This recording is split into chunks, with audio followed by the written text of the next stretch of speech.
Rock Me Amadeus, performed by Falco, was featured in another Eddie Deezen flick, The Whoopee Boys. Eddie's here with me on Revenge of the 80s radio right now. Eddie, for that movie, did you have to take lessons to learn how to play the game cross-court? Oh, I remember that. We invented the game, and I remember playing it outside. No, we just kind of ad-libbed. It was a crazy game, and we just kind of ad-libbed it outside, and it was fun. That was your character, I believe, Eddie Lipschitz. Eddie Lipschitz, yes, right. Now, looking back, one of the more interesting anomalies of the 80s was that you were never cast in any of the Revenge of the Nerds movies, which featured future stars like Anthony Edwards, Timothy Busfield, fellow cult hero Curtis Armstrong. What happened? Well, I knew the guy, Adam Field, who produced it, did Revenge of the Nerds. He's the guy that did the Whoopee Boys, the same guy. Now, I asked him about that. I go, why didn't you have me in Revenge of the Nerds? He goes, the joke of Revenge of the Nerds was we wanted to get regular-looking guys and make them up as nerds. That's what he told me. And he goes, you just are that way. He goes, you were too much that way. And he goes, we wanted to get Robert Carradine, geek him up. We wanted to get Anthony Edwards and geek him up. That's what Adam told me anyway. Adam's a very nice guy, but that was what he told me. Because I get asked that a lot, and I get mistaken for that guy a lot. I want to ask you a serious question here. Sure. Because you've been doing comedy movies for a long time. You started as a stand-up already. We talked about that. But who were some of your comedy and comedic acting influences? Oh, so many. I say like Daffy Duck was a huge influence. Even though he was a cartoon, my character was patterned after him. I worship the Three Stooges. Curly Howard is a comedic genius. I worship him. Early Jerry Lewis I loved so much. The Martin and Lewis films, I grew up with them, and he was a huge influence on me. Not so much the later Jerry, but the early with Dean Martin was his best stuff, I always thought. I love Chaplin. I love Keaton. I love Laurel and Hardy. I'm a huge Laurel and Hardy fan. The Marx Brothers, I worship the Marx Brothers. These are all my heroes. I'm very much a reactionary with comedy. I like the old guys. Now, Eddie, you've worked with several comedy legends over the years, too. That includes Dan Aykroyd, Sid Caesar, Tim Conway, John Belushi, Lyle Waggoner, Ruth Buzzy. Right. How has performing alongside of them helped strengthen your comedic skills? Well, I found that they're very nice. One of the things I found, I've been fortunate enough to work with a lot of celebrities, comedy and otherwise, and I've always found they're very nice people. They're very giving, whether it's Hanks or, John Belushi or whoever. They're very nice, giving people. They, try to help me, and you hear the cliche, these big stars are like prima donnas, they're, not easy to get along with. And I found just the opposite. I found they were all very, very nice. Like, Sid Caesar was a little dicey. When we did Grease, I would be chauffeured home with Sid Caesar every night, and I was invited to go, don't talk unless Mr. Caesar talks to you. So it was kind of, I was a kid, I was like 20 years old, and he would go on and talk in his spiel. He wasn't a bad man, he wasn't a mean man, but I didn't get to really go back and forth with him because they just told me, be quiet. We're giving you a chauffeur with Sid Caesar, so shut up. So I didn't get to talk to him much, but usually they're very nice people. Oh, that was your first movie, too. That must have been my very first film. Yeah, it must have been pretty intimidating. Yeah.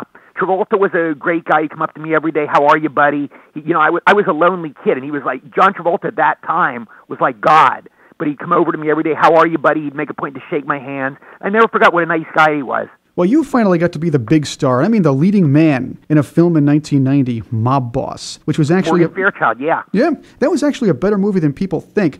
That was a very underrated film. That's a good comedy movie. You played the son of a dying mobster. Right. Sort of geeky son, I suppose. Yeah. You had to learn how to take over an organized crime family while making some drastic changes to it, as a matter of fact. You talked about Morgan Fairchild. She played opposite you. How was that? She was wonderful. Another interesting point about that movie, Mob Boss was an historic movie for one more reason. Mm-hmm. It was famed big and small screen actor Mike Mazurki's last movie. Oh, I didn't know that he was a great guy. I was very intimidated because we all know Mike Mazurki. We've all seen him as a character actor all our lives. So I was in the film and I had to give a big speech. I go, my God, Mike Mazurki's standing there. So I did my speech. I did have my cue cards. And then one day we were standing alone on the set. He goes, hey kid, come here. I go, geez, Mike, like he's going to rub me out like the Godfather. He goes, that speech you did real good. He said something like that. I forget his exact words. It's not verbatim, but he goes, you did a good job, kid. And I was really touched, because he was just intimidating. It was like, first of all, he was literally bigger than life. He was this huge guy, but he was just a very nice guy to say that. Eddie, talk about that transition, though. Of course, we talked about how you don't like to memorize lines. Right. This is one of your biggest parts, probably your biggest up to date. Talk about that transition from scene stealer and co-star to leading actor. Yeah, it was fun. It was great. Fred Olen Ray was just wonderful. He made it easy for me.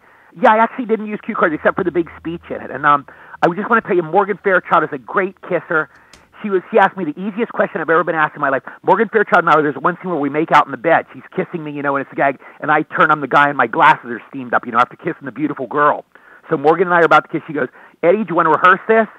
I'm going, I do my look in the mirror. I think so. You think, So Morgan and I rehearsed kissing. I got to make out with her for about 5 minutes. It was great. And then we kissed and did the scene. And then and I got to put my hand down her dress, too. And people go, she was very soft. I remember that. You did much better than John Lovitz did, huh? That's right, yeah. As Tommy Flanagan. Yeah. Eddie Deezen is with me on Revenge of the 80s Radio. Eddie, your voice has been in a long list of commercials and animated features. You're still one of the industry's most sought-after voices. Talk about that new direction into voiceover work in your career. Yeah, well, I was doing a lot of movies. I was doing a lot of B movies in the 80s. I did War Games in 83. That was like the last A movie I did for a while, and that was good. And then I started drifting into the Bs, and it started kind of tapering out the late 90s, those years. So I got into voiceovers. I kind of shifted over, and I did a lot of cartoon shows. It worked good. I did Dexter's Lab. I was a regular on that. I got to do a lot of Scooby-Doos. I later did a Family Guy. I did a Family Guy 2 years ago, and I love doing voiceovers. They're a wonderful community. I love doing that. And you don't have to worry about memorizing lines. Voiceovers, I can just read my stuff off. How huge was Rockadoodle for you?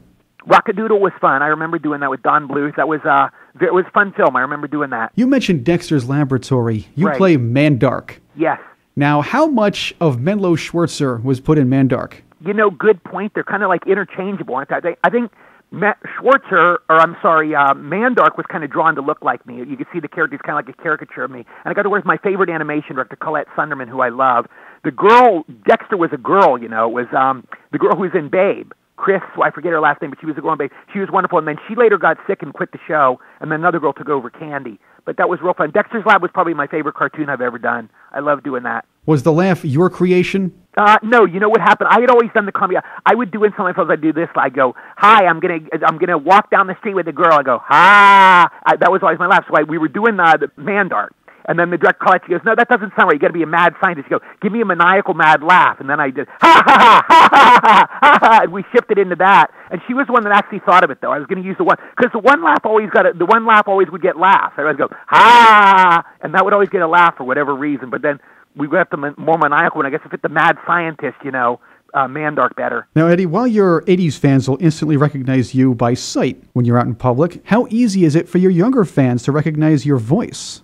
They will sometimes, we were at the sports bar, in fact, 2 weeks ago Sunday, and 3 different people knew me by my voice. They didn't know me, but they go, "You're the guy that talked, and you're from Dexter's Lab." And the guy, "Oh, you're the guy in Polar Express." And one guy, believe it or not, I did a Scooby-Doo. I played a character, Gibby Norton. He goes, "Were you Gibby Norton in Scooby-Doo?" He goes, "My son loved that show." And so they knew my voice. 3 different people in a sports bar in one day. It was weird. Which voiceover and acting parts over the years were the most challenging to you, and why?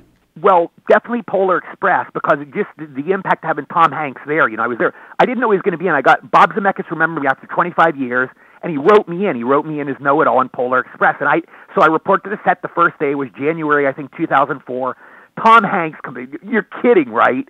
So the whole room full of people. He walks up to me first of all. He goes, "Hi, Eddie, I'm Tom."